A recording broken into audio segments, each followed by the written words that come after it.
Assalamualaikum warahmatullahi wabarakatuh. Saya Anisa Zima binti Rahmat, nombor matriks A189210. Kumpulan kami akan membentangkan tugasan EPPA 2023 Perakaunan Kos. Berikut merupakan ahli kumpulan saya.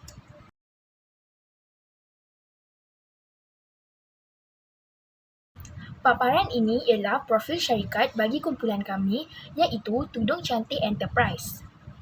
Profil syarikat digunakan untuk mendapatkan laporan kredit bagi sebuah perniagaan yang berdaftar dengan Suruhanjaya Syarikat Malaysia selaras dengan Akta Pendaftaran Perniagaan 2016. Kumpulan kami lampirkan beberapa maklumat syarikat serta visi dan misi syarikat.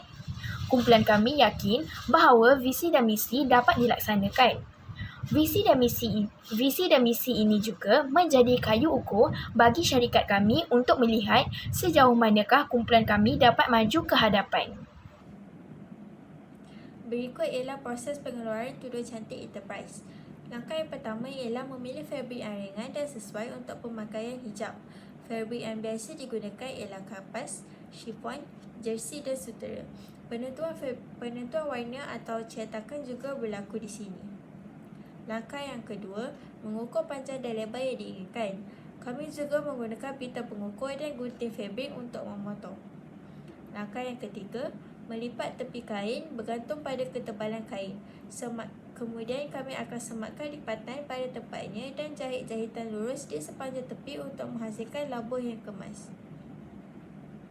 Langkah yang keempat, menyeterakan tudung dengan api perlahan untuk menghilangkan kerutan dan memberikannya kemasan yang licin. Langkah yang kelima, iaitu langkah yang terakhir, melipat tudung dengan kemas kemudian ianya dibawa ke stor. Proses yang seterusnya ialah proses pengedaran tudung. Langkah yang pertama, tudung yang siap dibungkus yang berada di stor dibawa ke kenderaan penghantaran, kemudian kenderaan penghantaran akan diedarkan ke kedai-kedai untuk dijual. Seterusnya, bagi amalan perakaunan kos syarikat, terdapat 4 tujuan perakaunan kos. Yang pertama adalah pengkosan penentuan dan anggaran harga. Yang kedua adalah perancangan. Yang ketiga adalah kawalan dan penambahbaikan. Dan juga yang keempat adalah pembuatan keputusan. Yang pertama, pengkosan perakaunan adalah bertujuan untuk menganalisis proses di peringkat operasi dan strategik. Ini bagi menyediakan maklumat bagi semua kos yang syarikat perlu tanggung sepanjang tempoh perakaunan ataupun tempoh pengeluaran. Hal ini juga penting bagi penetapan harga agar pengurus Tudung Cantik Enterprise dapat menentukan harga yang terbaik bagi memaksimumkan keuntungan syarikat. Yang kedua adalah perancangan. Perancangan adalah menganalisis maklumat data, aktiviti, kos lepas dan membandingkan dengan kos terkini untuk merancang dengan tepat dengan lebih baik bagi operasi yang akan datang. Hal ini untuk Tudung Cantik Enterprise berjaya mencapai matlamat dan meningkatkan keuntungan kewangan bagi syarikat Tudung Cantik Enterprise. Yang ketiga adalah kawalan dan penambahbaikan. Ia adalah memastikan operasi jabatan dan operasi pengeluaran dan kos dalam keadaan terkawal. Mengenal pasti pembaziran dan kerugian akibat ketidakcekapan. Yang keempat ataupun akhir sekali adalah pembuatan keputusan. Pembuatan keputusan menganalisis data perakaunan dan menggunakan informasi untuk membuat keputusan berkaitan kos perniagaan. Penyampaian kos yang tepat membantu adalah hak pengurus untuk membuat keputusan yang memberi kesan kepada prestasi kewangan syarikat sama ada mereka telah berlaku kerugian ataupun pembaziran. Bagi mengira bagi bahan langsung dan buruh langsung, bahan langsung yang berjumlah 9,600 yang hanya melibatkan jenis kain yang dihasilkan Tudung Cantik Enterprise ketika pengeluaran iaitu chiffon, cotton, sutera dan juga jersey. Bagi buruh langsung bagi Tudung Cantik Enterprise yang hanya melibatkan 3 proses pengeluaran iaitu pemilihan kain, pengukuran dan menjahit berkos hanya dalam RM27,000. Overhead perkilangan yang mengira kos utility, insurans, sewa penyelenggaraan dan pembaikan dan juga kenderaan, kosnya hanyalah melibatkan RM4,000 dan RM2 sebulan. Manakala kos tempoh bagi Tudung Cantik Enterprise bagi pengurusan perniagaan hanya melibatkan RM11,278 bagi Tudung Cantik Enterprise untuk membayarnya pada setiap bulan. Tudung Cantik Enterprise menggunakan sistem perekangan kos normal di mana kos produk adalah terdiri daripada kos bahan langsung sebenar, kos berlangsung sebenar dan kos overhead standard. Kos overhead dikira melalui kos overhead yang diaplikasi iaitu dengan mendarabkan kadar overhead tertentu dengan aktiviti sebenar. Kadar overhead tertentu pula diperoleh dengan membahagikan anggaran dengan overhead perkilangan untuk tempoh tersebut dengan anggaran asas alokasi untuk tempoh tersebut. Perniagaan menggunakan jam berlangsung sebagai asas alokasi. Selain itu, perniagaan juga menggunakan kadar jabatan sebagai asas kerana produk perlu melalui pelbagai jabatan iaitu jabatan kain, ukur dan juga jahit semasa proses pengeluaran. Seterusnya, kaedah yang digunakan bagi pengagihan kos jabatan sokongan ke jabatan pengeluaran ialah kaedah urutan dan juga kaedah langsung. Akhir sekali, bagi mendapatkan kos keseluruhan setiap jabatan, kos langsung dan kos overhead yang telah diaplikasikan kepada produk akan dicampurkan setelah dialokasikan mengikut jabatan. Perniagaan memilih kaedah ini kerana dapat membantu syarikat menentukan harga jualan yang tepat untuk memaksimumkan keuntungan dan menanggung kos-kos yang terlibat. Tudung Cantik Enterprise menggunakan sistem pengurusan proses bagi proses pengeluaran produknya. Ini kerana pengurusan proses sesuai digunakan untuk pengeluaran secara besar-besaran ke atas produk sama di mana kos yang berkaitan dengan unit output individu tidak boleh dibezakan antara satu sama lain. Produk syarikat Tudung Cantik iaitu tudung dikeluarkan seragam dan sesuai dengan kaedah pengurusan proses.